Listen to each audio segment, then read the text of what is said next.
Tarren, before you start, and we can get everyone a copy of this book at the right time, The Right for Kids Ranking, which came out in 2012, so we'll be happy to get people copies who would like that.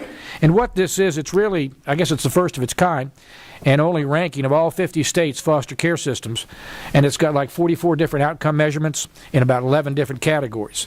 So, Tarren, that's my long introduction to you. Well, thank you, Senator. I appreciate the opportunity to talk to the working group. Just very quickly on my own background, I'm a former state representative. I used to live in the state of Maine, and 17 years ago was elected to the Maine legislature and served for 4 years on the Human Service Committee, and then also worked to start up the first public-private foster care adoption program when I worked for a child welfare agency there. Years later, my wife and I would build our entire family through adoption, and we're blessed to have 4 kids that we adopted. And I run a think tank called the Foundation for Government Accountability, and we focus on, we're based in Naples, Florida, but we work with state legislators and governors across the country, helping them with their health care and welfare and foster care programs. Tarren, we can't do the next meeting in Naples, just for the record, okay? It's a little warmer, I need to tell you. I want to begin just by putting in context this conversation that we're having today. If you and I went downtown and somebody started hurting my daughter, we would both immediately respond and stop him and do whatever it would take to help her. Because after all, my daughter Waverly is only 6, and she doesn't deserve to be treated like that. And if we walked a little bit further and we saw somebody else hurting a little boy, we would rush that abuser and immediately help that little boy. But somehow, if that abuse happens in a zip code or a family that's far removed from our own world, too many people view that as government's problem alone. And that's a sad situation that they feel almost powerless to help. I'm pleased that each of you clearly understand the plight of kids who are abused and neglected and why we're all here today. It's not a faceless problem. It's a personal priority. And just like all of you, at our own think tank, we read regularly of the tragedies of the foster care system and various reform ideas to improve the system on behalf of kids and families. And one of the things that we realized as we began delving into this issue was, just as you mentioned, Chairman, that there was no formal ranking of the state's child welfare systems. And as a former legislator, I understand that context is important. And so we developed one last year, creating, as you held up, the Right for Kids ranking that people can also read about at rightforkids.org, ranking all states' child welfare foster care systems based on 44 different outcomes in 11 key outcome areas, based on data that the states directly report to the federal government. And our 2012 ranking showed that Georgia scores 12th best in the country, based on 2010 data, which was the most recently available for all states. And even more encouraging, when replicating these same rankings using 2006 data, so looking back in time, we calculated that Georgia back in 2006 ranked 30th in the country, indicating that you're moving in the right direction. And while we look at, and when we drill down into those 11 key outcome areas, Georgia scores strong in most of them, except for 3, which I'll just quickly highlight. One was reducing abuse in foster care. Georgia was a state that did not report. Secondly, reducing the amount of time kids spend in foster care before moving to adoption. Georgia ranks 38th in the country for that. And then stable placements for kids in foster care, which, as you heard from Rick, that kind of disruption in multiple placements dramatically affects learning and education. Tarren, you said on the first one, on abuse, that Georgia did not report. Why?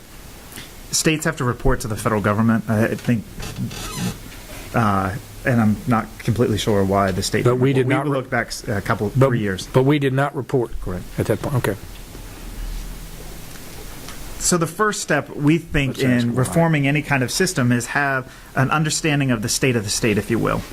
And since our launch and in subsequent testimony and briefings in various states, we wanted to highlight what are common characteristics of successful states. And so I'll just mention 2 of them. Number 1 ranked state was Idaho. And Florida, as you've heard a little bit about, ranked fourth best in the country. And there's some common characteristics among those two, even though you would think of them as vastly different. Idaho is a completely state-run foster care system, but it has a very strong local control and management of it, and is completely transparent to the public as well as to all the different stakeholders, with very aggressive tracking and reporting of key outcomes for kids. So even though it's state-run, it's very community-based. And it's easier, frankly, as many of you know all too well, to create that kind of dynamic in a small state when you have consistent leadership of that department. Florida, as Rick highlighted, was a mess. It was really seen as a national embarrassment years ago. Kids were lost in the foster care system for years. Lots of tragedies. Kids not served well. And as you heard, Florida experimented with this public-private partnership that was expanded statewide under Jeb Bush, but was actually begun by the legislature, as Mr. Cusick will talk more about, building on the same concept of community-based or private local care. And as you heard, the outcomes, the transformation of Florida, of going from this national embarrassment to what folks in the media recognize is really a transformed system, happened as they went to this private local care. Again, just to highlight some of these key outcomes, a drop of almost 40% of the number of kids in foster care, but actually, as you'll hear from Michael Cusick, an increase in the number of kids served by the system, a doubling of the adoption rate, and kids spending on average 20% fewer months languishing in the foster care system. And while we were developing our rankings, Congress passed legislation to authorize the federal government to give states this opportunity for a Title 40 waiver. Because as you mentioned, right now, federal dollars are tied, rewarding states for keeping more kids in care longer, which is really wrong. Florida was the last state to get a Title 40 waiver back in 2006. And it wasn't until 2011 that Congress and President Obama created this new opportunity. And President Obama tapped Florida's Secretary of the Department of Children and Families to head his administration for children and families, I think showing that this kind of approach is very bipartisan, and there's a bipartisan recognition that this kind of public-private partnership accomplishes good things for kids and families.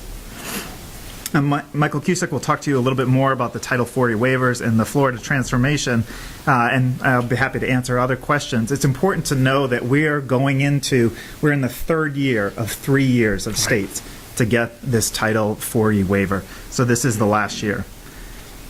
I want to close just by talking to you about one girl in Florida's foster care system, a young woman named Sarah Young. She personifies, I think, what happened in the old foster care system, and then also how it's transformed with this private local care through a public-private partnership. Sarah doesn't remember the first time she came into care because she was 6 months old. And her home wasn't filled with love and support. It was filled with fear and trauma.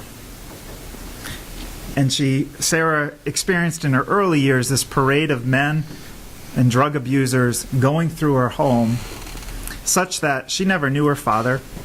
Her older brother, who had a different father, never met his father, and they never met their two older siblings from their same mother.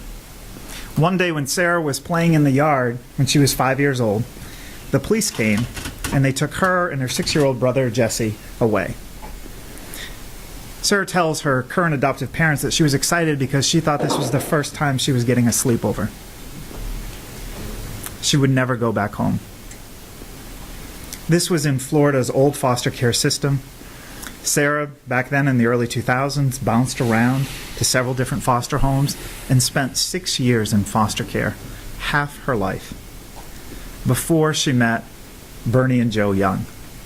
Bernie and Joe Young, I just had the pleasure of having lunch with them yesterday. They were in their late 50s at the time. They had an grown daughter and grandchildren, but they still had more love to give. And even as happens in adoption, they were originally thinking about just having one child, but they were surprised with 2. And they adopted Sarah and her older brother, Jesse. And with the kind of support, Sarah took off like so many kids can flourish when they have the love and support of a solid family. Rather than staying back in school, Sarah actually worked hard and skipped the 6th grade so that she could be on her peer level with her friends. She's now in a private school and studying in her junior year to be an anesthesiologist, and this weekend is touring Johns Hopkins, where they're aggressively recruiting her, as you might imagine, from the admissions department. Lots of kids start out with the kind of tragedy that Sarah Young experienced.